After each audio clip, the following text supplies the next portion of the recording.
ഈശോയിലെ ഏറ്റവും സ്നേഹമുള്ള സഹോദരങ്ങളെ, ഇന്നു മുതൽ ധനഹാ കാലം ആരംഭിക്കുന്നു.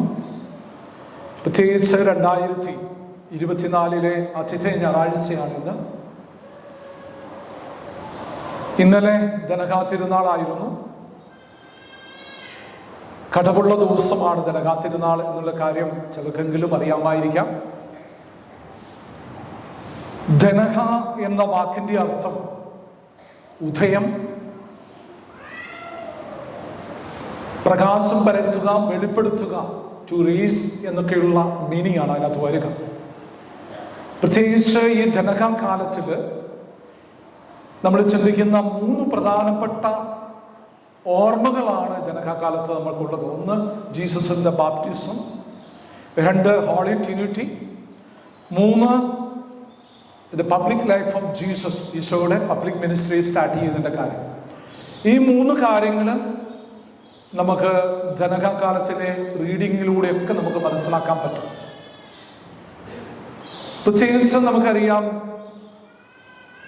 ധനഹ തിരുനാളിന് 2-3 പേരുകൾ നമുക്കറിയാം. കഴിഞ്ഞ വർഷങ്ങളിലൊക്കെ നമ്മളൊരു പിണ്ടികുത്തി തിരുനാളെന്നും രാക്കുളി തിരുനാളെന്നും ഒക്കെ അറിയപ്പെടുന്ന തിരുനാളാണ്. പ്രത്യേകിച്ച് നമുക്കറിയാം, തൃശ്ശൂരിൽ നിന്ന് വന്നിട്ടുള്ളവർക്കൊക്കെ പിണ്ടികുത്തി തിരുനാള് എല്ലാവർക്കും കാണപ്പാടമാണ്. അതിൻ്റെ കാര്യങ്ങളൊക്കെ തീർച്ചയായിട്ടും അറിയാം. പക്ഷെ ഞങ്ങളുടെയൊക്കെ നാട്ടിൽ അത് രാക്കുളി തിരുനാളാണ്.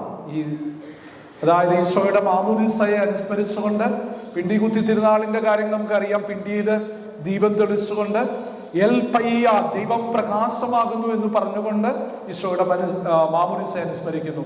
അതുപോലെ തന്നെ രാക്കുളി തിരുനാളും ഈശോയുടെ മാമോദീസയെ അനുസ്മരിച്ചുകൊണ്ട്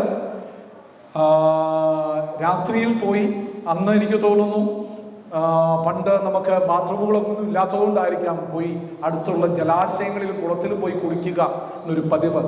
രാക്കുളി തിരുനാൾ, അങ്ങനെയാകുമ്പോൾ രാക്കുളി തിരുനാളും അതുപോലെ തന്നെ പിണ്ടികുത്തി തിരുനാളിൻ്റെയും ദിവസമാണ് ധനഹ അല്ലെങ്കിൽ ധനഹ തിരുനാൾ എന്നുള്ള കാര്യം മനസ്സിൽ തീർച്ചയായിട്ടും ഒന്ന് സൂക്ഷിക്കുക.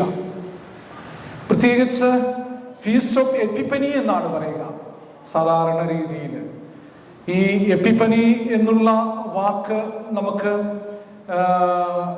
എന്ന് പറയുമ്പം ടു മാനിഫെസ്റ്റ് എന്നുള്ളതാണ്. ഈ ധനഹായെ അർത്ഥമാക്കുന്നത് ലോകത്തിന്റെ പ്രകാശമായ മിശിഹ. നമുക്കറിയാം, ഈശോയുടെ മാമോദീസ വേളയിൽ ഇതാ ദൈവത്തിന്റെ അല്ലെങ്കിൽ ഇതാ എൻ്റെ പ്രിയപ്പെട്ടവൻ, ഇവനിൽ ഞാൻ സംപ്രീതനായിരിക്കുന്നുവെന്ന് സ്വർഗത്തിൽ നിന്ന് ഓരോ സ്വരം കേട്ടതായി നമുക്കറിയാൻ പറ്റും. അതിൻ്റെ അനുസ്മരണമാണ് ധനഹ എന്ന് നമുക്ക് കാണാനായിട്ട് സാധിക്കും. ഇന്നത്തെ ബൈബിളിൽ നമ്മൾ ചിന്തിക്കുമ്പം ഇതുമായിട്ട് ബന്ധപ്പെട്ട ഒരു ചിന്തയാണ് തീർച്ചയായിട്ടും നമുക്കുള്ളത്. നമുക്കറിയാം, യോഹന്നാന്റെ സുവിശേഷത്തിൽ മാത്രം കാണുന്ന ഒരു കഥാപാത്രമാണ് നഥാനിയേൽ. കാരണം മറ്റുള്ള സുവിശേഷകന്മാരൊക്കെ പറഞ്ഞു വെച്ചിട്ടുണ്ട്, ഈ നഥാനിയേലിന്റെ വേറൊരു പേരാണ് ബർത്തലോമിയ. കാരണം ബർത്തലോമിയാണ് നഥാനിയേൽ എന്ന് യോഹന്നാൻ സ്ലീഹ ഉദ്ദേശിക്കുന്നെന്ന് ചില ദൈവശാസ്ത്ര പണ്ഡിതന്മാര് എഴുതി വെച്ചിട്ടുണ്ട്. അങ്ങനെ നമ്മൾ ഇന്നത്തെ സുവിശേഷത്തിനുമായിട്ട് ബന്ധപ്പെടുത്തി നമ്മൾ ചിന്തിക്കുമ്പോൾ ആദ്യം നമുക്കറിയാം, പീലിപ്പോസിനെ യോഹന്നാന്റെ സുവിശേഷം അനുസരിച്ച് ഈശോ ആദ്യം പേര് ചൊല്ലി വിളിക്കുന്ന ഡിസൈപ്പിൾ പീലിപ്പോസാണ്. നമ്മൾ വായിച്ചു കേട്ടു, പീലിപ്പോസെ നീ എന്നെ അനുഗമിക്കാനായിട്ട് പറയും. അത് കഴിഞ്ഞിട്ടാണ് പീലിപ്പോസ് തൻ്റെ കൂട്ടുകാരനായ നഥാനിയേലിനെ കണ്ടുമുട്ടുന്നത്. അപ്പോൾ നഥാനിയേലിനെ കണ്ടുമുട്ടുമ്പം പീലിപ്പോസ് ഉള്ള കാര്യമൊക്കെ പറയുന്നുണ്ട്.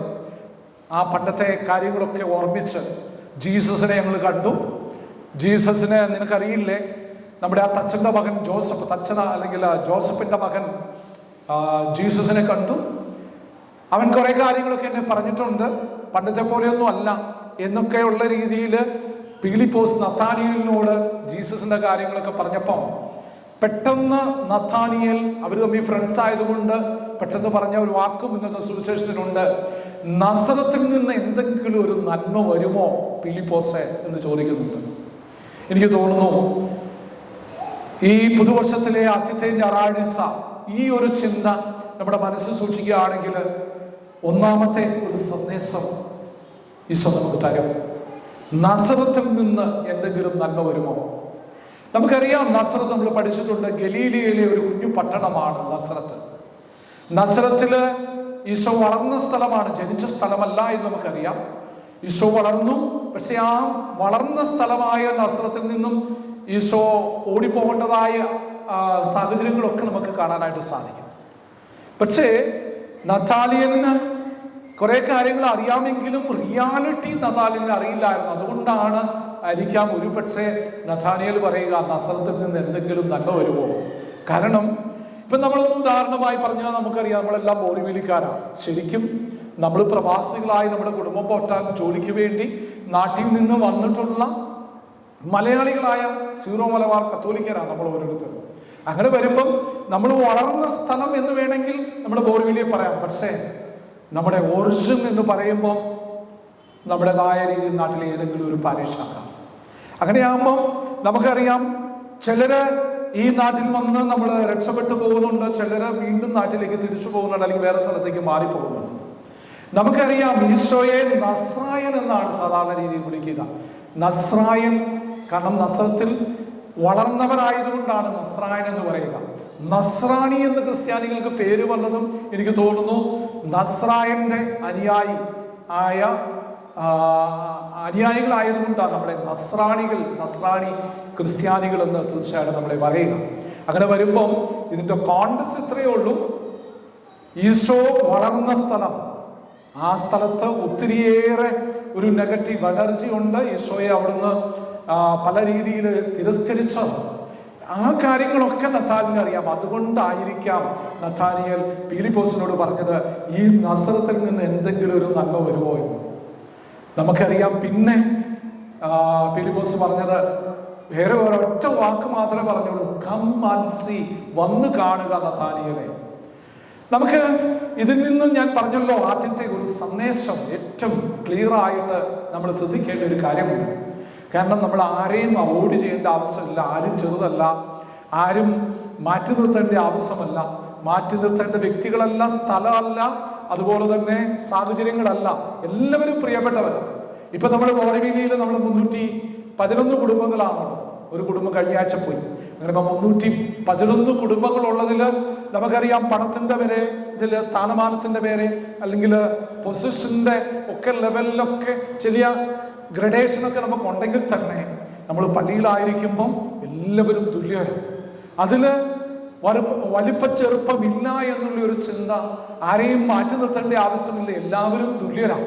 ഇന്ന് പക്ഷേ നമ്മുടെ പള്ളിയിൽ നിന്നും മാറി നിൽക്കുന്നവരായിരിക്കാം അടുത്ത വർഷങ്ങളിലും അല്ലെങ്കിൽ പിന്നീട് വരുന്ന വർഷങ്ങളിലും ഒക്കെ നമ്മുടെ പള്ളിയിലെ പ്രധാനപ്പെട്ട ആളുകളും അല്ലെങ്കിൽ പള്ളിയെ സഹായിക്കുന്ന ആളുകളും. ഒന്ന് ചിന്തിച്ചു നോക്കിയാൽ മതി, നമ്മുടെ പള്ളി പണിത ആ സമയത്തൊക്കെ, എനിക്കറിയില്ല, പക്ഷെ അന്ന് നമ്മളെ കുറ്റം പറഞ്ഞവരൊക്കെ അല്ലെങ്കിൽ പല രീതിയിലും മാറി നിന്നവരൊക്കെ ചില സമയത്ത് ഇപ്പം നമുക്കറിയാം ഭയങ്കര ആക്റ്റീവായിട്ട് വന്ന സാഹചര്യങ്ങളൊക്കെ നമുക്ക് കാണാനായിട്ട് സാധിക്കും.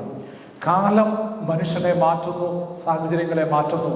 അതുകൊണ്ടാണ് പ്രത്യേകിച്ച് നമുക്കുള്ള പ്രായോഗിക ചിന്ത, ആരെയും നമ്മൾ മാറ്റി നിർത്തരുത്, എല്ലാ സ്ഥലവും പ്രധാനപ്പെട്ടതാ, ഒരു സ്ഥലവും മോശമല്ല എന്നുള്ള ഏറ്റവും പ്രാക്ടിക്കലായിട്ടുള്ള ചിന്ത നമ്മുടെ മനസ്സിൽ സൂക്ഷിക്കാൻ ഈശോ തന്ന ഏറ്റവും മനോഹരമായ ദിവസം. അതുകൊണ്ട് എല്ലാവരും പ്രിയപ്പെട്ടവരാ. നമുക്കറിയാം, അവരെ ഏറ്റവും നിസ്സാരമായ കരുതിയ നസറത്തിൽ നിന്നാണ് ദൈവപുത്രൻ വന്നത് എന്നുള്ളത് വലിയ ഉദാഹരണം ചൂണ്ടിക്കാണിക്കുകയാണ്. സ്നേഹമുള്ളവരെ, ഈ ഒരു കാര്യം ഒന്നാമത്തെ സന്ദേശമായിട്ട് നമ്മുടെ മനസ്സിൽ സൂക്ഷിക്കാം. ആരെയും നമ്മൾ ചെറുതായി കാണരുത്, എല്ലാവരെയും ഒരേപോലെ കാണുക. ചിലപ്പം ഈ ചെറുതിൽ നിന്ന് ഒത്തിരി വലിയ കാര്യങ്ങൾ ഒരുപക്ഷെ നമുക്കും കാണാനായിട്ടുള്ള ഭാഗ്യം തമ്പുരാൻ നമുക്ക് കിട്ടും.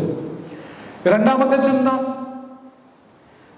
നമുക്ക് ഈശോ നമ്മുടെ നഥാനിയേലിന് കൊടുക്കുന്ന ഏറ്റവും വലിയ ഒരു വിളിപ്പേര് അല്ലെങ്കിൽ വിശേഷണം എന്താണ്? നിഷ്കപടനായ നസ്രായൽക്കാരൻ എന്ന, നിഷ്കളങ്കൻ എന്ന് പറയുന്ന സാഹചര്യം, കളങ്കമില്ലാത്തവൻ എന്നുള്ളൊരു വിളിപ്പേരാണ് ഈശോ നഥാനിനെ വിളിച്ചത്. അങ്ങനെ വരുമ്പം ആ മനുഷ്യന്റെ അകവും പുറവും തമ്പുരാൻ മനസ്സിലാക്കി എന്ന് നമുക്ക് കാണാനായിട്ട് സാധിക്കുക. ഈ രണ്ടാമത്തെ ചിന്തയിൽ നിഷ്കപടനായ ഇസ്രായേൽക്കാരൻ എന്നുള്ള ആ വാക്ക് എനിക്ക് തോന്നുന്നു മറ്റാരെയും ഈശോ വിളിച്ചതായി നമുക്ക് അറിയാനായിട്ട് നമുക്ക് സാധിക്കില്ല. ഇതുപോലെ ഒരു വിശേഷണം പറഞ്ഞ് തമ്പുരാൻ വിളിച്ചതായിട്ട് ബൈബിളിൽ നമുക്ക് കാണാൻ സാധിക്കുമെന്ന് എനിക്കറിയില്ല. നമുക്കറിയാൻ പറ്റുന്ന ഇതിൽ നിന്ന് നമുക്ക് കിട്ടുന്ന ഏറ്റവും വലിയ ഒരു പ്രാക്ടിക്കൽ സന്ദേശം, കാരണം മറ്റൊന്നുമല്ല, ഇന്നത്തെ രീതിയിൽ നമ്മൾ ചിന്തിക്കുമ്പം നമുക്കറിയാം ഒത്തിരി കപടത നിറഞ്ഞതാണ് നമ്മുടെ ജീവിതമൊക്കെ. ഇപ്പം നമുക്കറിയാം, നമ്മൾ ഈ പള്ളിയിൽ ഇരിക്കുമ്പോൾ തന്നെ എത്ര മനോഹരമാണ്, മനസ്സിൽ ഒരു ചിന്തയും നമുക്കില്ല. പക്ഷേ എൻ്റെ ഉള്ളു കാണുന്ന തമ്പുരാൻ അറിയാം ഇന്നലെ ഞാൻ ചെയ്ത കാര്യവും ഇന്ന് ഈ പള്ളിയിലേക്ക് വന്ന സമയത്ത് എൻ്റെ മനസ്സിലേക്ക് ചിന്തയും ഇപ്പം ഇരിക്കുന്ന സമയത്ത് പല വിചാരത്തിൻ്റെ രൂപത്തിൽ എൻ്റെ തലയിൽ കൂടെ കടന്നു പോകുന്ന ചിന്തകളും ഇത് കഴിയുമ്പോൾ ചെയ്യേണ്ടതായ കാര്യങ്ങളും എന്നിലെ നാണയമാറ്റക്കാരനെയും പ്രാവ് വിൽപ്പനക്കാരനെയും കരിഞ്ചന്തക്കാരനെയും ഒക്കെ തമ്പുരാൻ കാണുന്നുണ്ട്. അതുപോലെ തന്നെ കപടത എല്ലാവരും നിറഞ്ഞിരിക്കുകയാണ്. ഇപ്പം നമ്മുടെ വീട്ടിലെ അസ്വസ്ഥതകൾ, അതുപോലെ തന്നെ ജീവിത പങ്കാളിയുമായിട്ടുള്ള ബന്ധങ്ങൾ, മാതാപിതാക്കളുമായിട്ടുള്ള ബന്ധങ്ങൾ, മക്കളുമായിട്ടുള്ള ബന്ധങ്ങൾ എല്ലാം നമ്മളൊന്നൊരു വാലുവേഷൻ ചെയ്യുമ്പം എന്നിലെ നെഗറ്റിവിറ്റി തീർച്ചയായിട്ടും തമ്പുരാൻ കാണുന്നുണ്ടാകാം.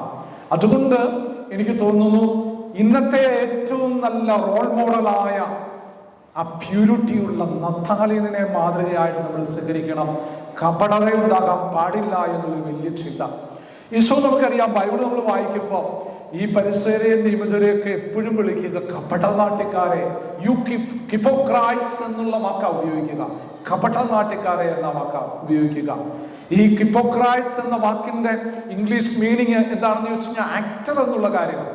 കാരണം നമുക്കറിയാം ആ രീതിയിൽ ചിന്തിക്കുമ്പം തമ്പുരാൻ ഒരുപക്ഷെ ഇന്ന് ഒരു ആക്ടർ അല്ലെങ്കിൽ ഹിപ്പോക്രൈറ്റ്സ് എന്നുള്ള ഒരു ചിന്തയാണോ എൻ്റെ ജീവിതത്തിൽ വരിക?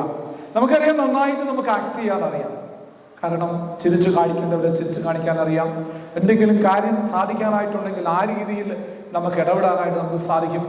എങ്ങനെ വേണേലും നല്ല ഒരു ആക്ടർ അല്ലെങ്കിൽ കപടത കൊണ്ട് നിറഞ്ഞ നമ്മുടെ മനസ്സിൽ ഇന്ന് ഈശോ തരുന്ന ഒറ്റ കാര്യം, ഈ കപടത കൊണ്ടൊന്നും അധികം നാളും ജീവിക്കാൻ പറ്റില്ല.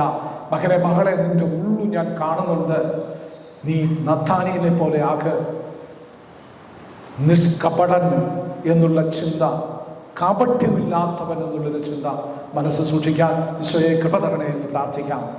മൂന്നാമത്തെ ഏറ്റവും വലിയ സന്ദേശം അതാണ്. ഇന്നത്തെ ഏറ്റവും വലിയ ഒരു കാര്യമെന്നാണ് എനിക്ക് തോന്നുക. കം ആൻഡ് സീ, വന്ന് കാണാനായിട്ട് പറയുക. കാരണം ഞാൻ അത് സൂചിപ്പിച്ചു കഴിഞ്ഞു. നഥാനിയേൽ ഇങ്ങനെ പറഞ്ഞു കഴിഞ്ഞപ്പം ഫിലിപ്പോസ് പറഞ്ഞ വാക്കാണ് കം ആൻഡ് സീ, വന്ന് കാണുക എന്ന്. അതിൽ നിന്ന് ഒറ്റ കാര്യം മാത്രമേ ഉള്ളൂ, ഏറ്റവും സിമ്പിൾ ആയിട്ടുള്ള കാര്യമാണ്. കേട്ട് കേൾവിയിൽ നിങ്ങൾ അധികം വിശ്വസിക്കരുത്, നിങ്ങൾ കണ്ടത് മാത്രം വിശ്വസിക്കാൻ. ഒരു ഉദാഹരണം പറഞ്ഞു കഴിഞ്ഞു കഴിഞ്ഞാൽ നമ്മൾ ചിന്തിച്ചു നോക്കിയാൽ മതി. പള്ളിയിലേക്ക് ഓടി വന്ന സമയമാകാം, ഇന്ന് ന്യൂ ഇയർ ഒക്കെ ആഘോഷിച്ച് അല്ലെങ്കിൽ നാട്ടിൽ പോയി അല്ലെങ്കിൽ പല സ്ഥലത്തൊക്കെ നമ്മൾ പോയി ഒക്കെ കണ്ടിട്ട് പല കാര്യങ്ങൾ നമ്മുടെ ഇടവേൽപ്പെട്ട പലരെ കുറിച്ചും അല്ലെങ്കിൽ നമ്മുടെ വീട്ടിലുള്ള ആളുകളെ കുറിച്ചും ഒക്കെ പലരും പലതും പറഞ്ഞു കേട്ട കാര്യങ്ങളും ഉണ്ടാകാം. അതൊക്കെ ഒരുപക്ഷെ നെഗറ്റീവായിട്ടുള്ള കാര്യങ്ങളൊക്കെ ആകാം നമ്മൾ കേട്ടത്. പക്ഷേ ചിന്തിക്കുക, ഈ കേട്ട കാര്യം അധികം വിശ്വസിക്കരുത്, കണ്ട കാര്യം വിശ്വസിക്കുക എന്നുള്ള കാര്യമാണ്. പ്രത്യേകിച്ച് ഒക്കേഷൻ ക്യാമ്പുകളിലൊക്കെ എനിക്ക് തോന്നുന്നു ഇപ്പൊ കുറെ പറഞ്ഞു കൊടുക്കുന്ന ഒരു വേറൊരു പേര് കമ്മാൻസി. അച്ഛനാകാൻ താല്പര്യമുള്ളവരെയും സിസ്റ്റേഴ്സ് ആകാനും വിളിച്ച് അല്ലെങ്കിൽ താല്പര്യമുള്ളവരെ വിളിച്ചു കൂട്ടി ഒരു കമ്മാൻസി പ്രോഗ്രാമുണ്ട്. കാരണം ഏതാനും ദിവസം അവരെ ഒരു ട്രെയിനിങ് കൊടുത്ത് പ്രീസ്റ്റ്ഹുഡ് എന്നാന്നും അല്ലെങ്കിൽ സിസ്റ്റേഴ്സിന്റെ ഫോർമേഷൻ എന്നാന്നും സിസ്റ്റേഴ്സ് എന്നാന്നും ഒക്കെ അവർക്ക് പറഞ്ഞു കൊടുത്തിട്ട് നിങ്ങൾ അത് അല്ലെങ്കിൽ അത് ഫോളോ ചെയ്യാൻ തയ്യാറാണെങ്കിൽ നിങ്ങൾ കണ്ട് മനസ്സിലാക്കുക അല്ലെങ്കിൽ നിങ്ങൾ തിരിച്ചു പോവുക എന്നുള്ള ഒരു മീനിങ് ആണുള്ളത്. അതുകൊണ്ട് ഇന്ന് ഈശോ തരുന്ന ഏറ്റവും സിമ്പിളായിട്ട് നമുക്ക് പ്രാക്ടിക്കലായിട്ട് പറഞ്ഞു തരുന്ന ഒരു കാര്യം കം ആൻഡ് സീ. ഇപ്പം നമ്മൾ ഈ ദേവാലയത്തിലേക്ക് മല കയറി ഇങ്ങോട്ട് വന്നു. കാരണം ഈ ദേവാലയത്തിലായിരിക്കുന്ന Jesus presence, at the presence of Jesus, ആ ജീസസ് ഏക സത്യ ദൈവമെന്ന് നമ്മുടെ സേവ്യറാന്ന് നമ്മുടെ രക്ഷകരാന്ന് അടിയുറച്ചൊരു ബോധ്യം തീർച്ചയായിട്ടും വരും. തമ്പുരാൻ അറിയാതെ എൻ്റെ ലൈഫിൽ ഒന്നും വരില്ല എന്നുള്ള അടിയുറച്ചൊരു ബോധ്യമാണ്. കാരണം ആ ഒരു വലിയ ചിന്ത നമ്മുടെ മനസ്സ് സൂക്ഷിച്ച് ആ ഫെയ്ത്തിന് ഏതെങ്കിലും തരത്തിലുള്ള ഡീവിയേഷൻ എൻ്റെ കുടുംബത്തിലോ എൻ്റെ മക്കൾക്കോ എൻ്റെ ജീവിത പങ്കാളിക്കോ അല്ലെങ്കിൽ ഞാൻ എന്നിൽ തന്നെയോ എന്തെങ്കിലും രീതിയിലുള്ള കുറവുകളുണ്ടെങ്കിൽ അത് നികത്തണം എന്നുള്ളൊരു ചിന്തയാണ്. അതിനുവേണ്ടി ഈ പള്ളിയിലേക്ക് കുന്നും കയറി വന്ന് ഈ ദേവാലയത്തിൽ നിന്ന് ഒരു നിമിഷം ഒന്ന് പ്രാർത്ഥിക്കുമ്പോൾ ജീസസിൻ്റെ ആ റിയൽ പ്രസൻസ് നമുക്ക് ഫീൽ ചെയ്യാനായിട്ട് സാധിക്കുമെങ്കിൽ മല പോലെ വന്ന എൻ്റെ പ്രശ്നങ്ങൾ വെള്ളം പോലെ ഇല്ലാതാകും. അതുകൊണ്ട് കം ആൻഡ് സീ എന്ന് പറഞ്ഞ പീലിപ്പോസ് നഥാനിയേലോട് പറഞ്ഞ വാക്ക് ഇന്ന് നമുക്കൊരു റോൾ മോഡലായി സ്വീകരിക്കാം. പിതാവിൻ്റെയും പുത്രൻ്റെയും പരിശുദ്ധാത്മാവിൻ്റെയും നാമത്തിൽ. ആമേൻ.